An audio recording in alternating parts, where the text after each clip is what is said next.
கோவை மாநகராட்சி வளாகத்தில் பல்வேறு கோரிக்கைகளை வலியுறுத்தி போராட்டம் நடத்திய துப்புரவுப் பணியாளர்களுக்கு ஆதரவாக களம் இங்கிய தமிழக மக்கள் முன்னேற்றக் கழக மாநகர மாவட்ட செயலாளர் அக்பர் செரீப் கைது செய்யப்பட்ட அக்பர் செரீப் மற்றும் அவரது கட்சியினர் மீது வழக்கு பதிவு செய்யப்பட்டு பின்பு மாலை விடுவிக்கப்பட்டார். விடுதலையான பின்பு செய்தியாளர்களுக்கு பேட்டி அளித்தார். தமிழக மக்கள் முன்னேற்றக் கழகத்தின் மாவட்ட செயலாளர் அக்பர் செரீப் அவர்களோடு இருக்காங்க. சார், நாளை 79வது சுதந்திர தின விழா, அதை பற்றி சொல்லுங்கள். வணக்கம். தமிழக மக்கள் முன்னேற்றக் கழகம் கோவை மாநகர மாவட்ட செயலர் CN அக்பர் செரீப். 79வது சுதந்திர தினத்தை முன்னிட்டு இனிய சுதந்திர தின நல்வாழ்த்துக்கள் கோவை மாவட்ட சார்பாக தமிழக மக்கள் முன்னேற்றக் கழகம் தெரிவிக்கிறோம். இப்போ காலையில் தூய்மை பணியாளர்கள் தமிழ்நாடு முழுக்க அந்த பிரச்சனைகள் தனியார் மயமாக்குவதை கண்டித்து போராட்டம் நடத்தியிருக்காங்க. கோயம்புத்தூரில் அந்த போராட்டம் நீண்ட காலம் நடைபெற்று வருகிறது. பல்வேறு கோரிக்கைகள், என்னென்ன கோரிக்கைகளுக்காக இந்த போராட்டம் நடைபெற்று? இது இன்னைக்கு தொடங்கின ப்ராப்ளம் கிடையாது. ஆக்சுவலி இது ரொம்ப நாளாக நடந்துட்டு இருக்கு. இது 2 மாதத்துக்கு முன்னாடி கூட நாங்கள் கோவை மாவட்டத்தில் இது மிகப்பெரிய ஆர்ப்பாட்டம் பண்ணோம். அதில் தமிழக மக்கள் முன்னேற்ற கழகமும் கலந்துட்டு அப்போ ஒரு தற்காலிக பதில் கொடுத்தாங்க. இந்த மாதிரி நீங்கள் கேட்ட கோரிக்கையெல்லாம் நிறைவேற்றுறது. ஆனால் இது ஒன்றுமே அரசாங்கம் காதிலே வாங்கி கிடையாது. இது இந்த அரசாங்கம் வெறும் சொல் வீரர்கள் தான், செயல் வீரர்கள் அல்ல. சரிங்களா? இது ரொம்பவும் மனசுக்கு ரொம்ப வருத்தமான விஷயங்கள். இது எப்படின்னா, இந்த தூய்மை பணியாளர்கள் பார்த்தீங்கன்னா உண்மையிலேயே ரொம்ப பாவப்பட்ட ஆளுங்க. அவங்க வேலை செய்யறதுனால தான் நம்ம நீட்டாக பேண்ட் ஷர்ட் போட்டு ஆரோக்கியமாகவும் சுகாதாரமாகவும் வாழ்கிறோம். நம்ம குழந்தைங்க சந்தோஷமாக இருக்குது, நம்ம பெற்றவங்க நம்ம எல்லாமே நல்லபடியாக போயிட்டு நல்லபடியாக வர்றது காரணமே தூய்மை பணியாளர்கள் தான். அவங்க ஒரு 10 நாள் வேலை நிறுத்த, 10 நாள் கூட வேண்டாம், ஒரு 3 நாள் எந்த வேலையும் தூய்மை பணியாளர் செய்யலைன்னா நம்ம நிலைமை யோசிச்சு பாருங்கள். அவங்களே இந்த அளவுக்கு ஏன் அரசாங்கம் போட்டு வாட்டி வரதுக்கு எதுவுமே தெரியல. இது ரொம்ப மிகவும் கண்டிக்கக்கூடிய விஷயம். இது தமிழக மக்கள் முன்னேற்ற கழகம் மிகவும் எச்சரிக்கையோடு கண்டிக்கிறது. இது பார்த்தீங்கன்னா நேற்று சென்னையில் பார்த்தீங்கன்னா பெண்களுக்கு கூட கரெக்டான ஒரு மதிப்பு மரியாதை கொடுக்காத இந்த அரசாங்கம் இது எப்படி இனி கொண்டு போய் வருங்காலத்தில் இவங்களுக்கு எப்படி நம்ம ஓட்டெல்லாம் போடுவோன்னே தெரியல. இத்தனைக்கு நேற்று பார்த்தீங்கன்னா சுதந்திர தின கொடி, நம்ம தேசிய கொடி வச்சு தான் உட்காந்துருந்தாங்க ஆர்ப்பாட்டத்தில். அந்த கொடியோட சேர்த்து அவங்கள தள்ளுமுள்ளு பண்ணியிருக்கிறாங்க. இதெல்லாம் நாளைக்கு ஸ்டாலின் ஆட்சி ஒழிகன்னு சொல்லி எல்லாம் கோஷம் போட்டதை சொல்றாங்க. எப்படிங்க ஸ்டாலின் ஆட்சி ஒழிக அப்படிங்கிற மாதிரி கோஷம் போட்டதை சொல்றாங்க. கோஷம் போட்டதுன்னு இவங்க அரசாங்கம் வேற வழி இல்லை, அவங்க சைடு ஏதாவது உண்மை இருக்கணும், நியாயப்படுத்தணுங்கிறதுக்காக சொல்லக்கூடிய பதில். நான் என்ன கேட்கறேன்னா, நாளைக்கு சுதந்திர தினம். சரிங்களா? சுதந்திர தினம் நம்மளோட நாட்டு கொடி வச்சிருந்து இப்படி தள்ளு முள்ளாக்கி நேற்று அடிபட்டு லேடிஸ் எல்லாம் நீங்க பார்த்து தெரியும், நீங்க நியூஸ்ல பார்த்துருப்பீங்க. இது என்ன இதுல சுதந்திர தினம் நாளைக்கு கொண்டாட போறாங்கன்னே தெரியல. இவங்க இப்ப ரஜினி படம் ரிலீஸ் ஆயிருக்கு, மொத்த குடும்பமும் அந்த படத்தை பத்தி தான் விமர்சனம் தவிர இத்தனை மக்கள் பத்தி யாருமே ஒண்ணுமே கருத்துக்கே பேச மாட்டேங்கிறாங்க. இது அரசாங்கம் தயவு செஞ்சு கருத்துல கொண்டு இது நல்லபடியா பண்ணி கொடுங்க. பாவப்பட்ட மக்கள். சரி, என்ன கோரிக்கை? பெரிய கோரிக்கைலாம் இல்லைங்க. சரிங்களா? சாதாரண விஷயம், சம்பள பாக்கி. சரிங்களா? கேட்ட சம்பளத்தை பிரைவேட்ல கொடுத்துட்டு அவன் ஒரு ESI PF எடுக்கிறாங்க, கவர்மெண்ட் ஒரு ESI. அவங்க எங்கதான் வாழ்வாதாரம்? கோவை மாநகராட்சியில 3 மாதம் சம்பள பாக்கி இருக்கு, 3 மாதம் சம்பள பாக்கி இருக்கு. 2 ESI 2 PF எடுக்கிறாங்க. அவங்க கேட்கற வெறும் சம்பளம் 770 ரூபா மட்டும்தான்.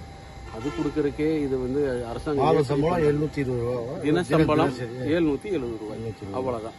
சரிங்களா? அதை ஒழுக்கமா அது கரெக்டா பார்த்து மனசு வச்சு கொடுத்தா அந்த குடும்பம் நல்லா இருக்கும் இல்லைங்களா? அந்த குடும்பம் தனியார் தான் சம்பளத்தை கொடுக்குறாங்க. ஆமாங்க, தனியாருக்கு ஒப்படைச்சனாலதான் இவ்வளவு பிரச்சனை. இது தனியார்ல இருந்து நம்ம எடுத்து கவர்மெண்ட் இது பண்ணி கொடுக்கணும். எல்லாத்துக்கும் நிரந்தர வேலை கொடுக்கணும். அவங்க தான் நம் நாட்டின் கண்கள். பெண்கள் எப்படி நம் நாட்டின் கண்களோ, தூய்மை பணியாளர்கள் நம் நாட்டின் கண்கள். இப்போ கொரோனா காலத்தில் அவங்களுடைய செயல்பாடுகளை போற்றத்தக்கதாக எல்லாமே பார்த்தாங்க. இப்போ கொரோனா முடிஞ்சு இப்போ இயல்பான நிலை வந்த பிறகு அவர்கள் புறக்கணிக்கப்படுகிறார்கள். கொரோனாவில் பார்த்தீங்கன்னா எதிர்கட்சி இருந்தது தான் இந்த ஸ்டாலின் ஆட்சி. அப்போ கொரோனா பேரில் அப்போ இவங்க எத்தனையோ விஷயங்கள் சொன்னாங்க. ஆனால் இப்போ டோட்டலாகவே அதுக்கு அகேன்ஸ்டாக இருக்காங்க. இது அதான் நான் சொன்னேன் இல்லைங்களா, இவர் செயல் வீரர்கள் அல்ல, வெறும் சொல் வீரர்கள் தான். சரிங்களா? இவங்களோட வாக்குறுதி அனைத்துமே பொய். சரிங்களா? இது எங்களோட கட்சி, எங்கள் தலைவர் தமிழன வேந்தர் ஜான் பாண்டியன் அவர்களும் எங்களோட கட்சி பொதுச் செயலாளர் பிரிசிலா மேடம் அவர்களும் உத்தரவின்படி நாங்கள் வந்து இந்த ஆர்ப்பாட்டத்துக்கு கலந்துக்கிட்டோம். இது ஒரு நாள் ஆர்ப்பாட்டம் கிடையாது, எத்தனை நாளாக இருந்தாலும் எங்கள் தீர்வு காண்ற வரைக்கும் இந்த ஆர்ப்பாட்டம் கண்டிப்பாக தொடரும். இன்று வந்து மாநகராட்சி வளாகத்தில் ஆர்ப்பாட்டம் பண்ணாங்க. பண்ண பிறகு அவங்கள வந்து போலீஸ் வந்து கைது செஞ்சுட்டாங்க. அது இதோட நிமிஷம் இப்போ மறுபடியும் அந்த ஆர்ப்பாட்டம் தொடருமா, இல்லை ஏதாவது வாக்குறுதி கொடுத்துருக்காங்களா? இது நாங்கள் வந்து 3 நாள் போராட்டம் பிசுக்கு போகிறாங்க. இல்லை, இது போராட்டம் வந்து நாங்கள் 3 நாள் அறிவிச்சிருக்கிறோம். சரிங்க, இது முதலாவது நாள். இன்னைக்கு வந்து கார்பரேஷன் ஆஃபீஸர் வந்து முற்றுகை போடலான்னு தான் போகும்போது நாங்கள் வந்து ரோடு வேறு எங்களை அலோவ் பண்ணல. ஸோ நாங்கள் ரோட்டில் சாலையிலேயே நாங்கள் உட்கார வேண்டிய சுச்சுவேஷன் ஆச்சு. அப்புறம் போலீஸ் வந்து வலுக்கட்டாயமாக எங்களை கைது பண்ணி ஒரு வண்டியில் ஏற்றி கூட்டிகிட்டு போய் நாங்கள் கிட்டத்தட்ட இன்றைக்கி வந்து 41 பேர், இந்த 41 பேருக்குமே வழக்கு பதிவு செய்திருக்கிறாங்க. வழக்கு பார்த்து நாங்கள் பயப்படுற ஆளுங்க கிடையாது, எந்த வழக்காக இருந்தாலும் நாங்கள் ஏற்றுக்கணும். பட் அவங்களுக்கு தீர்வு வேணும், இல்லைன்னா இது மேலும் வந்து நாளைக்கு இன்னும் விரிவடையும். இப்போ நாளைக்கு அந்த போராட்டம் இருக்குங்களா? கண்டிப்பாக இருக்குது. நாளை மறுநாள். ஆமாம், நாங்கள் 3 நாள் சொல்லுவோம். இந்த 3 நாள் போராட்டம் நடைபெற்று நீங்கள் இப்போ தூய்மை பணியாளர்கள் கேட்கின்ற அந்த கோரிக்கைகளுக்கு அரசு செவிசாய்க்குமா? செவிசாய்க்காட்டியும் செவிசாய்க்கிற அளவுக்கு நாங்கள் கொண்டு போவோம். அவங்க நாளைக்கு கொண்டு போவோம். இதுக்கு நல்ல ஒரு தீர்வு கிடைக்கும் தான் நாங்கள் போராடிட்டு இருக்கிறோம். சும்மா வேலை இல்லாமல் வந்து உட்காந்துட்டு போராடிட்டு 2 நாள் உட்காந்துட்டு போகிற வேலை கிடையாது. எங்களுக்கு ஒரு தீர்வு வேணும். தூய்மை பணியாளர் கேட்கறது சாதாரண விஷயம்தான். இதை ஏன் அரசாங்கம் ஏற்றுக்கிறது? அரசாங்கம் வந்து தொழிலாளர் போராடுகிற தொழிலாளர்களுக்கு வந்து பணி நீக்கம் செய்யப்படும் அறிவிச்சிருக்காங்க. ஆமாம், இன்னைக்கு வந்து அறிவிச்சுக்கிறாங்க, இந்த மாதிரி நீங்கள் வந்து போனீங்கன்னா உங்களுக்கு பணி நீக்கம் பண்ணிடுவோம். இது வந்து மிரட்டல். ஏன்னா அவங்களால இந்த மிரட்டல் வந்து ஒரு ஆர்ப்பாட்டத்து வீரியத்தை குறைக்கிறது. வீரியம் ஜாஸ்தி தான் ஆகும். சரிங்களா, நாங்கள் வந்து பட்னியில் இருக்கிறவங்க மேலும் மேலும் பட்னி போட்டால் என்ன ஆகும் நீங்களே யோசிப்பாங்க. வீரியம் ஜாஸ்தி தான் ஆகும், கம்மியாக இருக்க வாய்ப்பே இல்லை. இந்த மிரட்டலுக்கெல்லாம் பயக்கிற ஆளுங்க நாங்கள் கிடையாது. சரிங்களா, அமைச்சர்கள் வந்து பேசி நேற்று முன்தினம் வந்து அமைச்சர் சேகர்பாபுடன் பேசியிருக்காரு. அதுக்கப்புறம் இந்த தீர்வெட்டலைன்னா இப்போ வந்து இந்த கோரிக்கையை வந்து அரசாங்கம் வந்து பெரிய அளவுக்கு எடுத்து இல்லை. எனக்கு என்ன டவுட் என்னன்னா, சேகர்பாபு பேசினாரு, அவர் என்ன சுகாதார அமைச்சரா? இல்லை அலங்கால கோயிலை பத்தி பேசுறதுக்கு அமைச்சர் பிரதிநிதியை வச்சு பேசியதுனால தீர்வு இல்லையே. தீர்வு இல்லாத பேச்சு எதுக்குன்னு அதாவது அரசாங்கத்துக்கு இவங்க மேல அக்கறை இல்லைங்கிறீங்களா? கண்டிப்பா இல்லைன்னு தான் நான் சொல்லுவேன். அதுக்காக தான் இப்ப பாத்தீங்கன்னா இப்ப புது திட்டம் ரேஷன் இப்ப வந்து 12ஆம் தேதி அனௌன்ஸ் பண்ணிருக்கேன். 70 வயசுக்கு மேல இருக்கவங்களுக்கு வீடு கேட்கறது. ஏன் இத்தனை நாள் பண்ணாம ஏன் கடைசி நேரத்தில் தோல்வி பயம் வந்துருச்சு? அதுக்காக இந்த அரசாங்கம் வந்து ஏதோ செய்யறாங்க. நான் என்ன சொன்னேன், எதுக்கு இவ்வளவு பயந்துட்டு? தூய்மை பணியாளருக்கு கேட்கற நியாயமான சம்பளம் அவங்க என்ன ஏசி வீடும் பங்களா வீடுமா கேட்கறாங்க? கிடையாது. சாதாரண 770 அடிப்படை தான் கேட்கறாங்க. அவங்க குழந்தைங்க படிக்கணும், ஸ்கூலுக்கு போகணும், காலேஜ் போகணும், அதுக்கான உண்டான சம்பளம் தான் இது. என்ன கேட்டால் இந்த 770 வந்து குறைவான சம்பளம் தான். இதுவும் நாங்கள் கேட்க கிடையாது, கவர்மெண்ட் சொன்ன ஜியோ தான் இது. கலெக்டர் உத்தரவிட்டு 770 அவங்க அரசாங்கம் போட்ட சம்பளமே அவங்களால கொடுக்க முடியாமல் இருக்குன்னா இது நமக்கு நாளை மீது அவங்க கொடுக்குற வாக்குறுதி எப்படி காப்பாற்றுவாங்கன்னு நம்பிக்கை இருக்கு. நம்பிக்கை இல்லை எப்படி காப்பாற்றுவாங்க.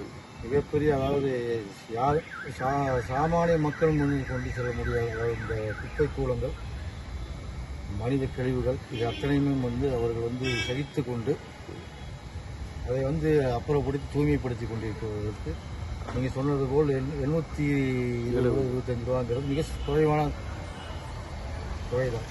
இதை வந்து அரசாங்கம் ஏன் பரிசீலிக்கவில்லை? இதற்கு அடுத்து உங்கள் கட்சி மாநில அளவில் ஏதாவது இந்த இது சம்பந்தமாக இது கண்டிப்பாக எங்கள் தலைவர் என்ன ஆணைக்கு எங்கள் தலைவர் ஜான் பாண்டியன் அவர்கள் இது பரிசீலனை பண்ணி இதுக்கு என்ன ஒரு உத்தரவிடுறாரோ அதுக்கு தகுந்த எதிரொலிப்பு நடக்கும். இப்போ எங்களோட ஆர்ப்பாட்டம், எங்களோட மாநாடு 24 ஆகஸ்ட் திண்டுக்கல் நடக்குது. அதுபோக இப்போ வந்து 19ஆம் தேதி எங்களோட கண்டன ஆர்ப்பாட்டம் மாநாடு 24ஆம் தேதி திண்டுக்கல் நடக்குது. இது சம்பந்தமாகவும் தலைவர் பேசுவாரா? கண்டிப்பாக பேசுவார். கண்டிப்பாக நம்மளோட ஏழை எளிய மக்களுக்கு என்ன தேவை இருக்கோ அதுக்கான மாநாடு அது. பட்டியலிருந்து மாநாடு சமத்துவமான மாநாடு, சமூக அதுபோக இந்த மாநாட்டில் அரசியல் கண்டிப்பாக இருக்கும். அதே சமயம் இது கூட்டணி சம்பந்தமாக ஏதாவது அறிவிப்பாரா?